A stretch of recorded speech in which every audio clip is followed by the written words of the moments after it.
बिस्मिल्लाहिर्रहमानिर्रहीम अस्सलाम वालेकुम दोस्तों, मैं तुहाडा होस्ट गुलाम मुस्तफा सिंधु। तुसी देख रहे हो मेरा यूट्यूब चैनल सिंधु पी के। नाजरीन, अज बड़ा इंजॉय का दिन है साढ़े जेह्ड़े देहात दे अंदर। अज बारिश आई है, असी बड़ा जेह्ड़ा है इंजॉय किया ते तुसी देख रहे हो इस वक्त मेरी की पोजीशन है। बारिश दे विच असी फिरदे रहे हैं, बड़ा इंजॉय है, बड़ा सुकून आया, मज़ा आया, क्योंकि काफ़ी अरसा हो गया साढ़े देहात दे अंदर बारिश नहीं आई और पानी जिहड़ा है वो जिहड़ा दरियावां दे विच वो खुश्क हो चुका है, साड़ियां नहरां सुक्कियां पईयां ने। ते अज बारिश की वजह तो आवाम बड़ी खुश हुई और तुसी देख सकते हो कि जिहड़े दरख्त ने वो बिल्कुल साफ सुथरे हैं, क्लीयर हो गए ने, चमक आ गई उन्हां दे अंदर।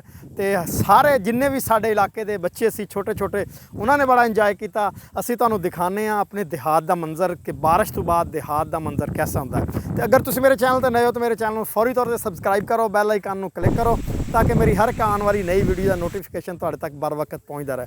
तो आओ तुहानूं दिखाने अपने देहात के नज़ारे।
जी तो दोस्तों, ये सी देहात का बारिश तो बाद का माहौल। मैं उम्मीद करदा तुसी इंजॉय किया होएगा। ये ही अपने होस्ट गुलाम मुस्तफा सिंधु नूं दिओ इजाज़त। मिलने नैक्सट वीडियो। अल्लाह हाफिज़।